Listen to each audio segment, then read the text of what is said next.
किसी भी देश प्रदेश की कला वहाँ की संस्कृति को प्रतिबिंबित करती है। हमारा राज्य झारखंड भी हस्तकला और हस्तशिल्प की दृष्टि से काफी समृद्ध रहा है। भौगोलिक स्थिति के अनुसार यहाँ के शिल्पकारों की कला में काफी विविधता भी पाई जाती रही है। प्रदेश का हजारीबाग जिला सदियों से सोहराई, कोहवर एवं डोकरा कला के लिए विख्यात रहा है। हालांकि पिछले कुछ दशक में उतार चढ़ाव के कई दौर भी देखे गए, लेकिन कुछ कलाकारों एवं स्वयंसेवी संगठनों के सहयोग एवं समर्पण से इन कालजयी पारंपरिक कलाओं को पुनर्जीवित किया जा रहा है। किसी भी कला को संरक्षित और संवर्धित करने का सर्वोत्तम तरीका होता है उसका निरंतर सृजन। कभी घर की दीवारों पर सौंदर्यीकरण के लिए उपयोग में लाई जाने वाली सोहराई कला आज विविध रूप में प्रयुक्त होने लगी है। कुछ शिल्पकारों की जीवटता ने पिछले कुछ वर्षों में पारंपरिक हस्तकला एवं हस्तशिल्प को एक अनोखा रूप दिया है। कला को हमेशा से ही सौंदर्य और आनंद का एक जरूरी साधन की तरह देखा गया। जब भी हम कला की बात करते हैं तो हम सोचते हैं कि कैसे एक चित्रकार चित्र बनाएगा और वो कितना सुंदर होगा, उसे देखकर हमें कितना आनंद प्राप्त होगा। पर झारखंड के लोगों ने इसकी परिभाषा थोड़ी बदल दी। यहाँ के लोगों ने कला को अपनी आय का जरिया बना लिया है। चाहे हम हजारीबाग के जोराकट गांव की बात करें, चतरा के सिमरिया की बात करें या फिर रामगढ़ के मांडू की बात करें, इन सब जगहों पे एक चीज़ कॉमन है, यहाँ के लोगों ने अलग अलग प्रकार की कला को अपने आय का साधन बनाया है। तो आइए चलते हैं और जानते हैं कि किस प्रकार यहाँ के लोगों ने कला को अपनी आय का साधन बनाया है। ये कहानी है झारखंड के सोहराई एवं डोकरा कला की, जो आज न केवल कला के रूप में बल्कि आजीविका के साधन के रूप में भी उभर कर आई है। विलुप्ति की कगार पर पहुंच चुकी डोकरा एवं सोहराई कला के अस्तित्व को स्थानीय आदिवासी महिलाओं ने फिर से जीवंत बना दिया है। ये हैं रुदन देवी, जो पीढ़ियों से चली आ रही सोहराई कला को संजोए हुए हैं। रुदन देवी और गांव की कुछ बुजुर्ग महिलाओं ने अपने गांव की महिलाओं तथा बालिकाओं को भी इस कला में पारंगत किया है। पीढ़ी दर पीढ़ी चली आ रही कोहबर और सोहराई कला ने इस गांव की महिलाओं को आत्मनिर्भर व सशक्त बनाया है। रुदन देवी की कहानी काफी मार्मिक एवं प्रेरणादायक है। एक हादसे में इन्होंने अपना दाहिना हाथ गंवा दिया, लेकिन ये हादसा भी उनके कला के प्रति प्रेम और समर्पण को डिगा न सका। इस हादसे को भी उन्होंने चुनौती के रूप में स्वीकार करके अपने बाएं हाथ से फिर से कला सीखना शुरू किया और अब उनकी गिनती न केवल एक कुशल कलाकार के रूप में बल्कि एक गुणवान प्रशिक्षक के रूप में भी की जाती है। सोहराई कला ने उन्हें न केवल आत्मनिर्भर बनाया है बल्कि देश के विभिन्न कोनों तक पहुंचाया है। पहली बार अपने गांव जोराकाट से बाहर कदम रखने के बाद अब वे विदेश यात्रा का अनुभव भी करने वाली हैं। सोहराई ने बड़ी हमें मानता करबो लक्ष्मी पूजा के मानता करबो। लक्ष्मी पूजा में हमें तो तखने भी सोहराई में गाना मैंने चालू होता, तो गाना चालू हुआ। गाना तो बहुत बढ़िया है। कोने बेड़े रे है गया तो गोठावाली दया कहाँ चगी बसिया बजाए। करम बेड़ा रे है गया तो गोठावाली दया बड़ा चगी बसिया बजाए। खेली खेल खेल खेली खेल खेल खेली खेल के। 3 आदमी के यहाँ टरनी दिले है। 3 जना टरनी, एगो साजो, एगो रुदन देवी, एक पार्वती को अथी से गांव ने 20 आदमी टरनी दिले है।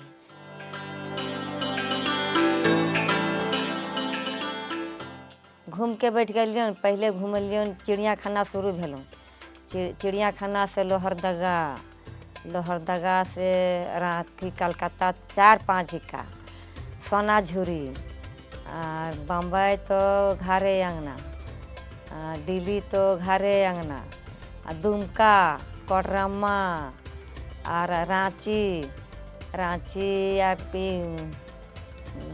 लहठी का नतलहाट मने पूरा मतलब पूरा इंडिया यहाँ पूर गलो, पूरा कोना घूर। अब हम इनके बाहर निकलेला, हम इनके बनल है पासपोर्ट।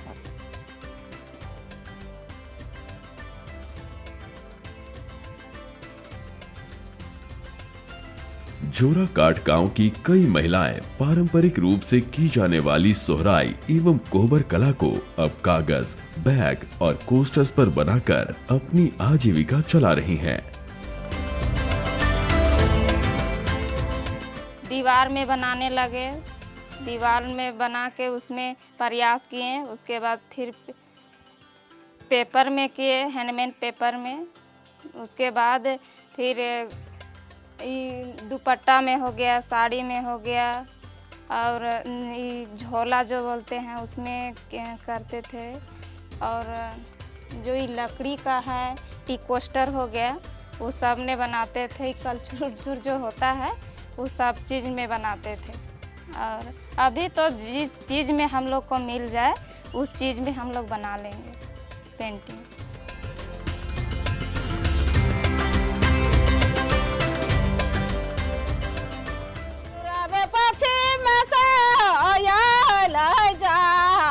जाग लागल दुआर, जाग लागल दुआर, पूरब पश्चिम से आयल जाग, जाग लागल दुआर, माया छूछे जाग, माया छूछे जाग।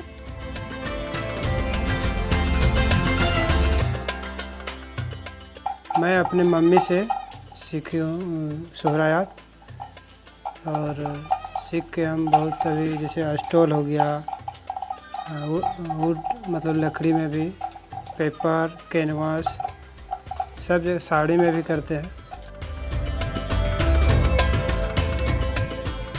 मम्मी पहले बनाती थी दीवार में, उसी को मतलब ज़्यादा मांग भी है और उसी को हम भी सीखे हैं। सोहराई और कोहबर दोनों भी करते हैं।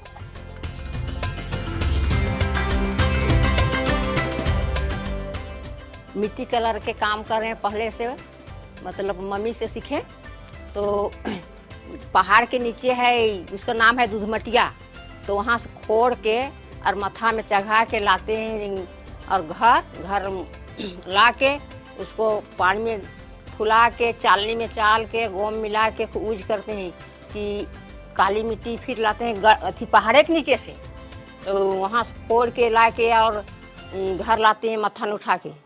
तो फिर वो काला माटी लीप के और सूखल 2 कोट सुखा के तकर बाद दूधी मिट्टी लीप के गीला से बाल झाड़ने वाला कंघी काट के और ओकर में अथी खरच के यूज करते हैं। तो ये हो गया कोहबर, और ये जो हो गया दूध काली मिट्टी, खाली दूधी मिट्टी बसेरा काट के, ना देखे काटल है, बसेरा काट के और बाद ऑर्डर आने लगता है तो बैग में बनाने की कलर से दुकान से खरीद के कलर से यूज करते हैं। डबल एसपी कोठी में, डीसी ऑफिस में, ऐसा का जगह ने हम लोग के काम बहुत आ रहे हैं।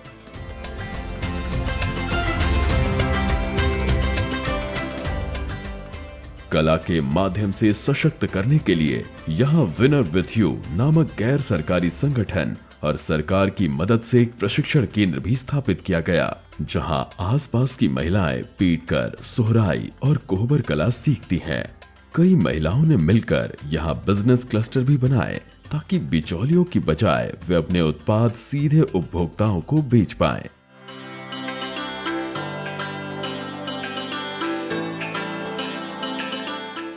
और यहाँ सीखने के लिए आई हूँ, और पैथकर का मैं पेंटिंग करता हूँ। और मैंने पहले का जो पुराना था वो अभी लेकर नया आया हूँ, और इसको लेके अच्छा से चल रहे हैं और अच्छा से सीख रहे हैं, और काफ़ी अच्छा लगता है इसको इस काम करने में।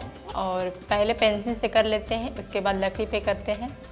आप पेपर में भी कर सकते हैं, साड़ी में भी कर सकते हैं, सारी चीज़ में कर सकते हैं। आप जिसमें आप जैसा भी अच्छा अपना जैसा अच्छा बना सकते हैं, जितना सुंदर बना सकते हैं आप। 15-20 दिन सोहरा पेंटिंग का मतलब सीख के और उसको बनाई। उसके बाद पैथकर पेंटिंग हम लोग सीखें। पहले क्या बोलते हैं टेबल में पेंसिल से किए और इससे हम लोगों का रोज़गार बढ़ेगा। जो हमारे पीछे जो छूट गया था उसको हम आगे बढ़ाने का कार्य कर रहे हैं, जिससे आगे हमारे पीढ़ी आगे मतलब इसको करेंगे और सीखेंगे।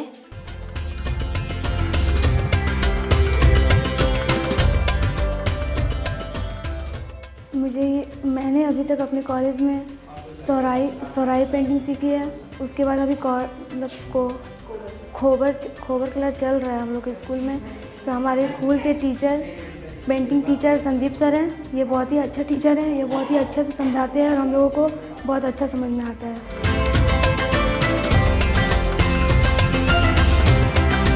फ़िलहाल जो है विनर विथ यू के साथ में हम लोग अभी पेंटिंग का जितना भी काम होता है उसका एक तरह से ऑर्गेनाइज करते हैं, चीज़ों को बताते हैं कि कैसे किया जाए महिला लोग को। तो हम लोग शुरुआत करते हैं सबसे पहले सोहराई पेंटिंग से।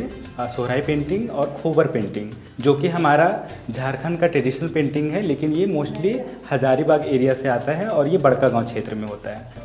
और सोहराई और खोबर ये दो पेंटिंग ऐसा है जिसमें हम लोग फ्यूज़न करते हैं, क्योंकि इसमें क्या होता है कि सोहराई और खोबर पेंटिंग जो है वो नेचुरल कलर से बनता है।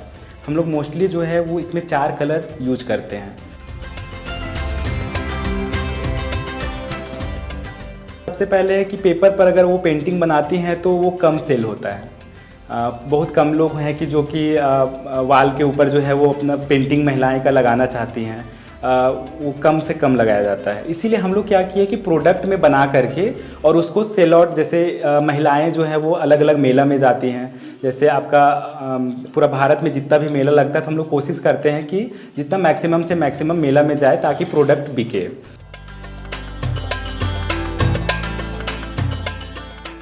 मैं विनर विथ यू से हूँ और विनर विथ यू की तरफ से हम लोग वीमेन एम्पावरमेंट में काम करते हैं। इसमें हम लोग काफ़ी चीज़ों पे काम कर रहे हैं, लाइक सोहराई कोहबर पेंटिंग में हम काम कर रहे हैं, डोकरा आर्ट पे काम कर रहे हैं। होता क्या है कि गाँव में, सुदूर गाँव में लोगों को बेरोज़गारी काफ़ी है, जिसके कारण उनको रोज़गार के साधन नहीं हो पाते। और हमारी जो धरोहर है तो हम सोच रहे हैं कि उस धरोहर को आगे लेकर जाएँ। और इसके लिए हम क्या करते हैं, महिलाओं का जो भी इनके थ्रू जो बनाया हुआ प्रोडक्ट होता है उनको मैं मेनली इस पे जो काम में देखता हूँ, मैं इनके जो प्रोडक्ट होते हैं उनको मैं मार्केट में कैसे ले जा पाऊँ और उनको कैसे बेहतर से बेहतर मैं रेट दिला पाऊँ। तो कॉरपोरेट से टाई अप करवा के इन लोगों के प्रोडक्ट को हम लोग सेल करवाते हैं, जिनसे इनके रोज़गार का इनको साधन मिल जाए। तो ये जब से ये कला हुआ है तब से इनका कुछ ना कुछ रोज़गार हो जा रहा है और ये अपने जीविकोपार्जन अच्छी तरीके से कर पा रहे हैं।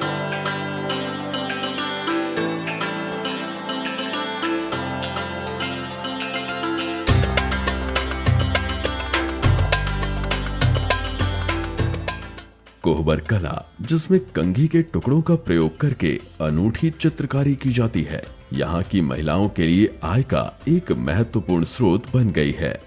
ये कला मातृसत्तात्मक समाज का प्रतीक है और इसमें मातृत्व का विषय प्रमुख होता है। सोहराई और कोहबर कला को झारखंड राज्य का पहला और एकमात्र जीआई टैग भी प्राप्त हुआ है। वैसी महिलाएं, खासकर उनके लिए जो फिजिकली उतने कैपेबल नहीं है या बाहर नहीं जा पा रही हैं, तो हम लोगों ने सोचा उनके लिए हम क्या काम कर पाएँ। तो वैसी महिलाओं के लिए हम लोगों ने शुरुआत किया कि जो हमारा जीआई टैग सोहराई कोहबर, उसके साथ हम लोगों ने कुछ प्रोडक्ट्स लेके आए कि यहाँ पे, क्योंकि जीआई टैग मिलने के बाद झारखंड में हम लोग को काफ़ी अटेंशन मिला। और ये जो हमारे डिफरेंट प्रोडक्ट्स हैं सोहराई कोहबर के, वो बिकने लगे। साथ ही हम लोग ये सोचे कि महिलाओं को जब इससे अच्छी आमदनी आ रही है तो हम लोग झारखंड का और भी पारंपरिक जो आर्ट फॉर्म है वो भी लेके आए। और आने वाले समय में इन्होंने ये भी ठाना है कि इसको, क्योंकि हमारा एक नेशनल मोनूमेंट जैसा साइट है जो कि प्रिजर्व करने के योग्य है और टूरिज्म भी यहाँ पे काफ़ी देखा जा सकता है, तो महिलाओं ने यहाँ पे ठाना है कि यहाँ पे अब हमारा कमेटी बना के इसको मैनेज करेंगे, यहाँ पे टिकट लाएंगी और इसी पैसे से इस रॉक आर्ट साइट का भी मेंटेनेंस करेंगी, इसको साइट का मेंटेनेंस करेंगी, तो इससे गांव की कमाई होगी, इनका नाम भी फैलेगा और एक तरह से हमारा जो विनर विथ यू का सपना था वो भी साकार होगा कि आगे चल के महिलाएं स्वावलंबी बनेंगी और इनका अपना एक नाम होगा। कोहबर और सोहराई कला की मदद से गांव की काफी महिलाएं आत्मनिर्भर तो हो ही रही हैं, साथ ही समाज को भी स्वावलंबन की राह पर अग्रसर करने में सक्षम हुई हैं। कोहबर और सोहराई कला हजारों साल पुरानी है, पर आज भी जोराकट गांव की महिलाओं ने इसे संजोया हुआ है। साथ ही एनजीओ और सरकार की मदद से यहाँ एक प्रशिक्षण केंद्र भी खोला गया है, जहाँ पर महिलाओं को, आगे की पीढ़ी को, सबको प्रशिक्षित किया जाता है कोहबर कला में, पैटकर कला में और सोहराई कला में, जो वो पोस्टर्स, ट्रे, कप्स इत्यादि पर बनाना सीखती हैं और उसे मार्केट में जाकर बेचती भी हैं।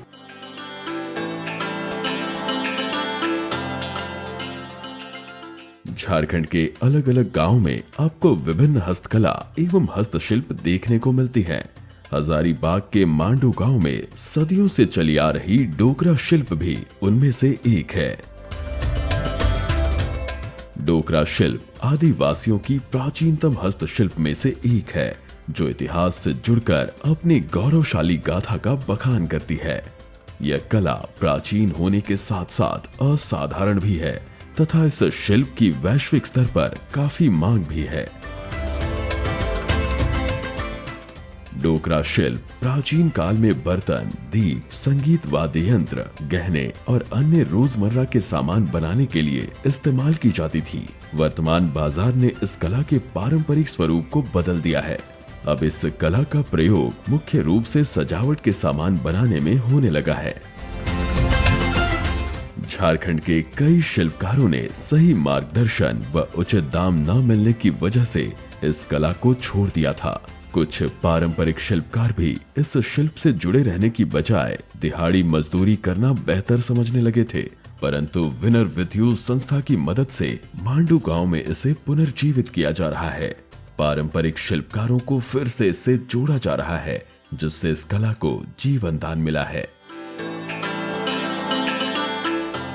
इस गांव के ही रहने वाले अजय लकड़ा और उनकी पत्नी, जिन्होंने पीढ़ी दर पीढ़ी इस कला को जीवंत रखा है, अब गांव की कई अन्य महिलाओं को भी इसका प्रशिक्षण दे रहे हैं। हम ये डोकरा बनाता हूँ और बहुत ही वर्षों से हम ये डोकरा बना रहे हैं। दिखने में लगता है कि काम बहुत ये है, मगर बहुत सारा मेहनत लगता है। कोई भी काम मशीन का सहारा नहीं है, सब हाथों का है। अर्बन हाट हजारीबाग में काम करते थे तो 2011 में हमको राज पुरस्कार मिला। राज पुरस्कार मिला तो हमको बहुत खुशी मिला कि चलो भाई, इस काम से हमको राज पुरस्कार मिला और इज्जत सम्मान मिला, तो इस काम को हम पकड़ के चले। तो हम अभी देखा जाए तो इस जगह पे हम ही काम को रखे हुए हैं। बच्चे लोग भी सीखे हुए हैं, मगर बच्चे लोग डर जाते हैं, बोलते हैं पापा आप तो काम करते हैं, आपका सही पैसा नहीं मिलता है, हम लोग जाएंगे तो हम भी फंस जाएंगे। फिर भी सिखा रहे हैं, बच्चे लोग को सीख रहे हैं। बस यही हम कहना चाहते हैं कि हमारा कुछ ऐसा रास्ता निकले कि हमको विकास हो थोड़ा। काहे कि हम भी चाहते हैं थोड़ा अच्छा घर बने, मेरा बच्चा भी अच्छा जगह में पढ़े, मगर ऐसा कमाने ऐसा ये है कि बीच में ही हम मुरझा के रह जाते हैं। मैं डोकरा आर्टिस्ट की परिवार से बोल रही हूँ। काम तो ये लोग हम लोग करते हैं मूर्ति वाला, पर हम लोग को इसमें सरकार कोई ध्यान नहीं देती है, ना हम लोग को ये काम डेवलप होता है। हम लोग बनाते हैं, आते हैं, ले जाते हैं, हम लोग को अच्छा दाम नहीं मिलता है। हम लोग भी चाहते हैं कि इस काम में इतना अच्छा कला है तो इससे हम लोग कोई अच्छा रोजगार बढ़िया बन जाए करके, मगर नहीं हो पाता है। इसलिए नहीं हो पाता है कि कम दाम में यहाँ से ले जाते हैं और उसके कारण से हम लोग निकल नहीं पाते हैं। तो इसमें ज़्यादा सेलिंग नहीं है तो कुछ और काम कर लेते हैं, यही काम में लगे नहीं रहते हैं वो लोग। हम भी चाहते हैं कि काम ना लुप्त हो, करें हम लोग, मगर सरकार ध्यान देती तो शायद ज़्यादा बेहतर होता। इसकी शिल्पकारी में 1 हफ्ते से ज्यादा का समय, मेहनत और धन लगता है। इसमें किसी वस्तु या मूर्ति का एक मोम की कलाकृति तैयार की जाती है, जिसके ऊपर मिट्टी का लेप लगाकर उसे सुखाया जाता है। सुखाने के बाद इसे आग में गर्म किया जाता है, जिससे इसका मोम पिघलकर बाहर आ जाता है और एक ढांचा तैयार होता है। ये ढांचा अंदर से खोखली होती है। इसमें पिघली हुई कांस्य या पीतल को भरा जाता है। ठंडा होने के बाद मिट्टी की परत हटाने पर इसमें से एक आकर्षक संरचना निकलती है।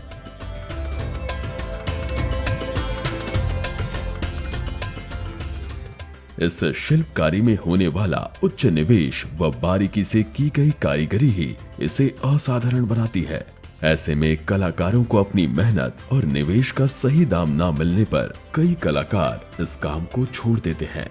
झारखंड में यही वजह है कि ये अद्भुत कला विलुप्ति के कगार पर पहुंच चुकी है। ऐसे में जरूरी है कि सरकार इस कला की दुर्लभता एवं महत्व को समझे और सही समर्थन, सहयोग और मार्गदर्शन देकर शिल्पकारों को सशक्त करे। आले ट्रेनिंग ले एम लेदा 15 दिन बहुत बेस की बुझा रोजगार हो जामोआ, लेकिन बात ताहे ना कि आले थे पूंजी बन बखाई दो आले दो नोआ दो बहुत बेस की बुझा कमी की आले। अब संस्था तरफ से खोय अगर पूंजी ले जामा मेन खाए दो ले कमी दाड़ेवा गया और वैसा जगह है ना तो लिया मेन खाए आले दो मीन आले 20-30 टा महिला आले दो ट्रेनिंग लेदा। पीढ़ी दर पीढ़ी कई चीजें आगे बढ़ती रहती हैं। डोकरा कला उसका एक बहुत बड़ा उदाहरण है। पहले डोकरा कला पैला और घर के बर्तन बनाने के लिए इस्तेमाल किया जाता था। आज इसे सजावट के तौर पे इस्तेमाल किया जाता है। और जब हम खास करके ऐसी कला की बात करते हैं तो इसे बचाना बहुत जरूरी हो जाता है। और हमारे झारखंड में डोकरा कला को आज भी एक सही प्लेटफॉर्म मिलना बचा है। इसकी तरफ काम होना बहुत जरूरी है ताकि हम ये पीढ़ियों से चले आ रहे इस तरीके की कला को बचा सकें और इसे आगे तक ले जा सकें। हजारीबाग से सटे चतरा के सिमरिया प्रखंड में पलायन की समस्या बहुत समय से चली आ रही है। यहाँ के लोग सिलाई कढ़ाई के काम में पारंगत होने के बावजूद गांव छोड़कर काम की तलाश में शहरों की तरफ रुख करने लगे थे। लेकिन पिछले कुछ वर्षों में एनजीओ और सरकार की मदद से इन्हें एक आशा की किरण मिली है। एनजीओ की मदद से यहाँ लोगों को प्रशिक्षित करके अपना व्यवसाय बढ़ाने और चलाने की शिक्षा दी जा रही है। इन कारीगरों को प्रशिक्षण के दौरान समयानुकूल एवं मांग के अनुरूप उत्पाद बनाने को प्रेरित किया जाता है।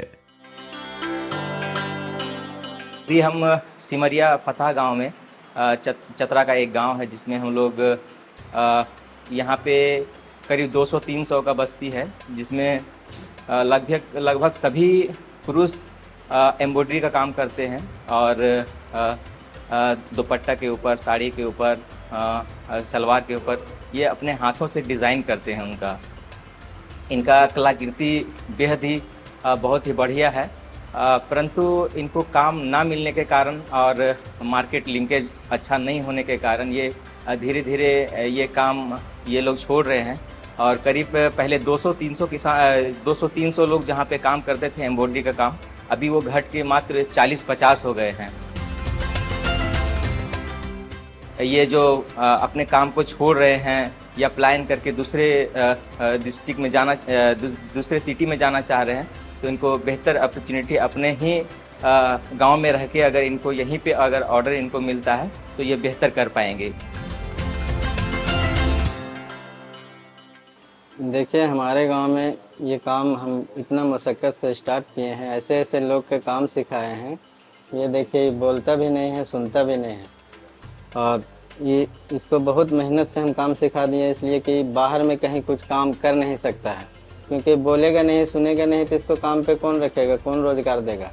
गांव में इन लोग के हम इसीलिए काम सिखाएं ताकि अपना घर बैठ के रोजी रोटी कर लेगा, अपना कमा लेगा।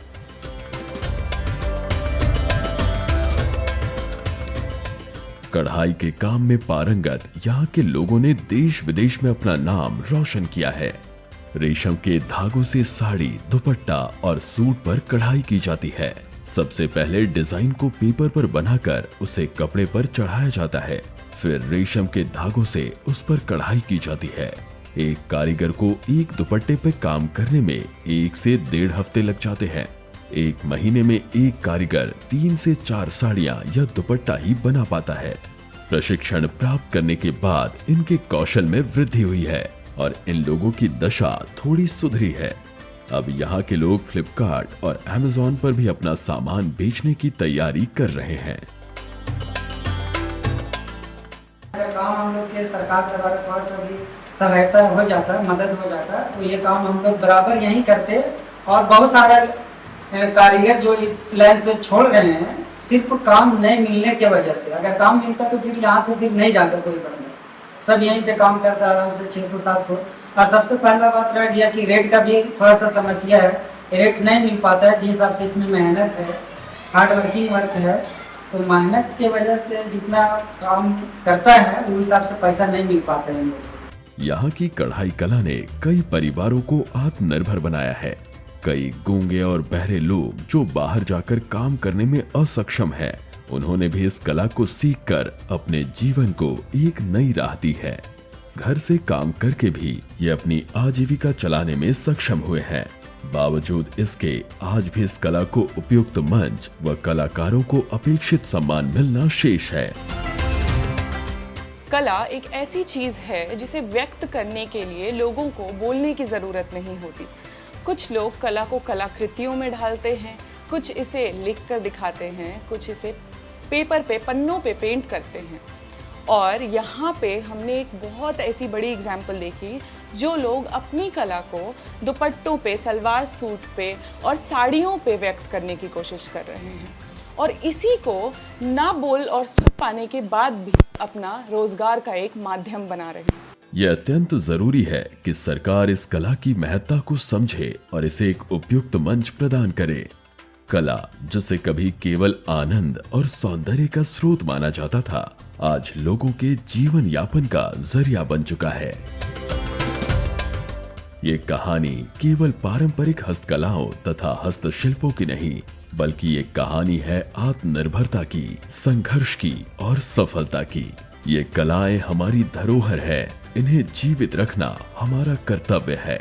आइए हम सब मिलकर इन कलाकारों को सराहें और उनकी कला को आगे बढ़ाएं। तो आपने देखा कि किस प्रकार झारखंड के लोगों ने कला से अपना जीवन यापन करना शुरू कर दिया है। चाहे हम जोराकट की महिलाओं की बात करें जिनकी कहानी काफ़ी प्रेरणादायक है, उन्होंने किस प्रकार सोहरई और कोहबर को दीवारों से कागज़, कोस्टर्स, बैग इत्यादि पर ला दिया है। वहीं मांडू गांव में एक पौराणिक कला, डोकरा कला, जिसको आज तक संजोया हुआ है और आगे भी लोगों को प्रशिक्षण दी जा रही है। वहीं जब हम सिमरिया ब्लॉक की बात करते हैं तो कढ़ाई के काम ने बहुत सारे परिवारों को आत्मनिर्भर भी बनाया है। यह कहानी पौराणिक कलाओं की नहीं है, यह कहानी है आत्मनिर्भरता की, संघर्ष की और सफलता की। तो बस आज के लिए इतना ही। अब हम आपसे मिलेंगे अगले अंक में, तब तक के लिए जोहार, नमस्कार।